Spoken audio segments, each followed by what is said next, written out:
Kalau kita ditanya, mana yang lebih penting?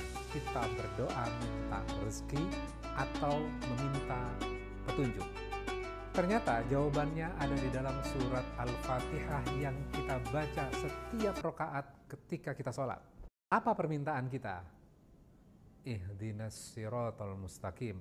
Beri kami petunjuk kepada jalan yang lurus. Nah, sekarang pertanyaannya, kenapa begitu penting petunjuk sehingga kita mohonkan setiap waktu rakaat sholat yang kita lakukan? Untuk mengetahui hal itu, kita harus analisis satu persatu di bagian doa yang kita panjatkan di dalam surat Al-Fatihah tadi. Ihdinas siratal mustaqim. Sirat, maknanya apa? Sirat ternyata maknanya adalah jalan yang lebar, lurus, dan panjang. Akan ada resiko nggak? Tentu sama logikanya kalau kita masuk ke dalam jalan tol, lurus, panjang, dan lebar. Akan ada konsekuensinya. Ketika kita tidak mendapatkan informasi, kita tidak mendapatkan petunjuk, maka kita bisa mengalami yang namanya kecelakaan. Kalau kita tidak konsentrasi, kalau kita tidak dapat informasi jalan di depan ada lobang misalnya, maka akan berbahaya buat kita. Sehingga petunjuk itu penting buat diri kita. Kemudian bagian berikutnya, mustaqim. Makna mustaqim ternyata adalah jalan yang lurus juga. Loh, kok ada jalan yang lurus dua kali? Mustaqim maknanya adalah jalan lurus yang menanjak. Jadi berbeda tuh. Nah, sekarang ketika jalannya mendaki, maka kita akan naik ke atas. Ketika naik ke atas, maka kita akan melihat ke bawah, akan jauh lebih indah. Bagian-bagian yang lain yang terlihat besar, maka sekarang ketika posisi di atas akan terlihat lebih kecil. Namun, akan ada konsekuensinya nggak?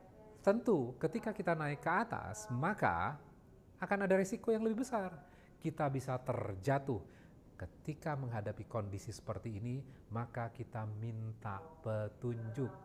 Makanya kita bisa saksikan, ulama-ulama besar, orang-orang soleh, selalu terus meminta petunjuk. Ketika posisi mereka makin naik, makin mendekat kepada Tuhan, maka butuh petunjuk. Jadi bukan setelah kita mendapatkan petunjuk, oh saya sudah mendapatkan petunjuk dan kita tidak butuh lagi. Ternyata bukan seperti itu. Kita tetap butuh petunjuk itu. Karena kita terus akan berjalan menuju kepada Rob kita. Jadi begitu penting petunjuk itu buat diri kita. Makanya seringkali ketika misalnya kita ada orang yang sakit, dikirimin surat Al-Fatihah. Ketika ada orang mengalami kesulitan, dikirimin surat Al-Fatihah. Ketika ada orang haji dan umroh, supaya selamat, dikirimin surat Al-Fatihah. Dan satu bagian doa di dalam surat Al-Fatihah itu, berikan petunjuk ke dalam jalan yang lurus. Jadi kalau orang yang sakit kita doakan dengan surat Al-Fatihah, maka kita minta kepada Allah, ya Allah berikan petunjuk kepada dia, sehingga dokternya bisa mengoperasi dengan baik, memberikan obat yang proper dan tepat. Sehingga apa? Tidak menimbulkan penyakit kembali. Kan seringkali diobati tapi menimbulkan penyakit yang lain. Maka petunjuk menjadi bagian yang penting. Jika hal ini bermanfaat dan Bapak Ibu sekalian, rekan-rekan sekalian, sahabat Quran sekalian merasakan hal ini bermanfaat, maka jangan terhenti pada diri kita. Silahkan dibagikan kepada keluarga dan sahabat terdekat kita terlebih dahulu.